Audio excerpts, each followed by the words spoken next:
നമസ്കാരം. നിയമസഭാ തെരഞ്ഞെടുപ്പിലെ ഉജ്ജ്വല വിജയത്തിന് ശേഷം 10 ദിവസം പിന്നിടുമ്പോഴും കേരളത്തിന്റെ മുഖ്യമന്ത്രി ആരെന്ന് നിശ്ചയിക്കാൻ കഴിയാത്ത കോൺഗ്രസ് ഹൈക്കമാൻഡിന്റെ മെല്ലെപ്പോക്കിനെതിരെ UDF ക്യാമ്പുകളിൽ അമർഷം പുകയുകയാണ്. വോട്ടെണ്ണൽ ദിവസം പ്രവർത്തകരാൽ നിറഞ്ഞൊഴുകിയ തിരുവനന്തപുരം ഇന്ദിരാഭവൻ ഇന്ന് ഏതാണ്ട് നിശ്ചലമായ അവസ്ഥയിലാണ്. ആഘോഷങ്ങൾക്കായി ഒരുക്കിയിരുന്ന കൂറ്റൻ സ്ക്രീനുകളും പന്തലുകളും ഒഴിഞ്ഞുകിടക്കുന്നത് വിജയത്തിന് ശേഷമുണ്ടായ മരവിപ്പിന്റെ അടയാളമായി മാറിക്കഴിഞ്ഞു. മുൻപ് പ്രവർത്തകരുടെ വലിയ ഒഴുക്കുണ്ടായിരുന്ന ഇവിടെ ഇപ്പോൾ ചില ജനറൽ സെക്രട്ടറിമാർ മാത്രമാണ് എത്തുന്നത്. ഓരോ ദിവസവും ചാനൽ വാർത്തകൾ നോക്കി തീരുമാനം വരുമെന്ന് കരുതി കാത്തിരിക്കുന്ന പ്രവർത്തകർ നിരാശരാണ്. മുഖ്യമന്ത്രി സ്ഥാനത്തേക്ക് KC വേണുഗോപാൽ, VD സതീശൻ, രമേശ് ചെന്നിത്തല എന്നീ 3 നേതാക്കളുടെ പേരുകളാണ് സജീവമായി പരിഗണിക്കപ്പെടുന്നത്.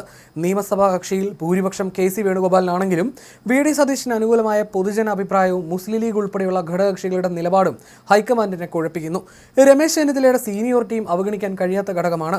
ഇന്ന് വൈകിട്ട് 5:30 മല്ലികാർജ്ജുൻ ഖാർഗെയുടെ വസതിയിൽ രാഹുൽ ഗാന്ധിയുമായി നടക്കുന്ന കൂടിക്കാഴ്ചയിൽ അന്തിമ തീരുമാനമുണ്ടാകുമെന്നാണ് സൂചന. കേരളത്തിൽ നിന്നുള്ള മുതിർന്ന നേതാക്കളുമായിട്ടുള്ള ചർച്ചകൾ ഡൽഹിയിൽ പൂർത്തിയായിട്ടുണ്ട്. മുഖ്യമന്ത്രിയെ നിശ്ചയിക്കുന്നത് സംബന്ധിച്ച അന്തിമ ആശയവിനിമയം രാഹുൽ ഗാന്ധിയും മല്ലികാർജ്ജുൻ ഖാർഗെയും തമ്മിലായിരിക്കും നടക്കുക. മല്ലികാർജ്ജുൻ ഖാർഗെ, പ്രിയങ്ക ഗാന്ധി, സോണിയാഗാന്ധി എന്നിവരുടെ അഭിപ്രായങ്ങളും AICC നിരീക്ഷകർ നൽകിയ റിപ്പോർട്ടും പരിഗണിച്ചായിരിക്കും 16ാം നിയമസഭയിലെ മുഖ്യമന്ത്രിയെ പ്രഖ്യാപിക്കുന്നത്. മുന്നണിയിലെ പ്രധാന കക്ഷിയായ മുസ്ലിം ലീഗിന്റെ നിലപാടും ഹൈക്കമാൻഡ് ഗൗരവമായി കണക്കിലെടുക്കുന്നുണ്ട്. ഇന്ന് രാത്രിയോടുകൂടി പ്രഖ്യാപനമുണ്ടാകാനുള്ള സാധ്യതയുണ്ടെന്ന് റിപ്പോർട്ടുകൾ സൂചിപ്പിക്കുന്നു. കേരള മുഖ്യമന്ത്രി ആരെന്നതിൽ ഹൈക്കമാൻഡ് ഒറ്റപ്പേരിലേക്ക് എത്തിയെന്നാണ് സൂചന. കേരളത്തിൽ ഉരുത്തിരിഞ്ഞ പ്രതിഷേധങ്ങളടക്കം തണുപ്പിക്കുന്നതിന്റെ ഭാഗമായിട്ടാണ് പ്രഖ്യാപനം നീളുന്നത്.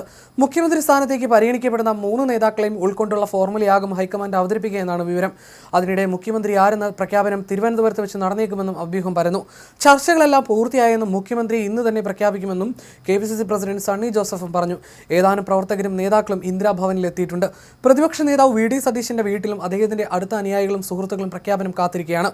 മുഖ്യമന്ത്രി സ്ഥാനത്തേക്ക് പരിഗണിക്കപ്പെടുന്ന VD സതീശനും രമേശ് ചെന്നിത്തലയും നിലവിൽ മാധ്യമങ്ങളോട് പ്രതികരിക്കാൻ തയ്യാറാകുന്നില്ല.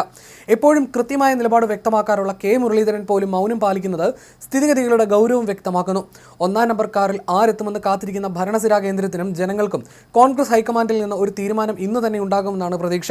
തിരഞ്ഞെടുപ്പ് ഫലം വന്ന് 9 ദിവസമായിട്ടും ഭരണത്തലവനെ നിശ്ചയിക്കാത്തത് ഘടകകക്ഷികളെയും അണികളെയും ഒരുപോലെ ആശങ്കയിലാഴ്ത്തുകയാണ്. മുസ്ലിം ലീഗിന് പിന്നാലെ RSP നേതാവ് NK പ്രേമചന്ദ്രൻ MPയും പരസ്യമായി അതൃപ്തി രേഖപ്പെടുത്തി രംഗത്ത് വന്നു. കാലതാമസം വോട്ടർമാർക്കിടയിൽ വലിയ നിരാശയുണ്ടാക്കുന്നുവെന്നും മുന്നണിയുടെ പ്രതിച്ഛായ ബാധിക്കുമെന്നും അദ്ദേഹം മുന്നറിയിപ്പ് നൽകി. ഡൽഹിയിൽ നിന്നുള്ള തീരുമാനം കാത്തിരിക്കുകയാണെന്ന് മുസ്ലിം ലീഗ് ദേശീയ ജനറൽ സെക്രട്ടറി PK കുഞ്ഞാലിക്കുട്ടിയും പറഞ്ഞു. പൂർണ്ണ പ്രതീക്ഷയിലാണ് 3 നേതാക്കളുടെയും ക്യാമ്പുകൾ. തങ്ങൾക്ക് അനുകൂല തീരുമാനമുണ്ടാകുമെന്ന് KC വേണുഗോപാലിന്റെയും VD സതീശന്റെയും രമേശ് ചെന്നിത്തലയുടെയും അനുയായികൾ പ്രതീക്ഷിക്കുന്നുണ്ട്. ഇതിനിടെ ഡൽഹിയിൽ തുടരുന്ന AICC ജനറൽ സെക്രട്ടറി KC വേണുഗോപാലിന്റെ വസതിക്ക് മുന്നിൽ 2 പോസ്റ്ററുകൾ ഉയർന്നിട്ടുണ്ട്. ലോബി 51 എന്ന അദ്ദേഹത്തിന്റെ വസതിക്ക് മുന്നിൽ വെച്ച പോസ്റ്ററിൽ കേരളത്തിലെ വിജയത്തെ പറ്റിയാണ് പരാമർശിക്കുന്നത്. പോസ്റ്ററിൽ KC വേണുഗോപാലിന്റെ ചിത്രവുമുണ്ട്. കേരളത്തിൽ നിന്നുള്ള മറ്റു നേതാക്കളുടെ ചിത്രങ്ങളൊന്നും പോസ്റ്ററിലില്ല. നിലവിൽ ഡൽഹിയിലെ KCയുടെ വസതിയിൽ നേതാക്കൾ ആരുമില്ല. മാധ്യമപ്രവർത്തകരുടെ വലിയ നിര തന്നെ അദ്ദേഹത്തിന്റെ വീടിന് മുന്നിലുണ്ട്.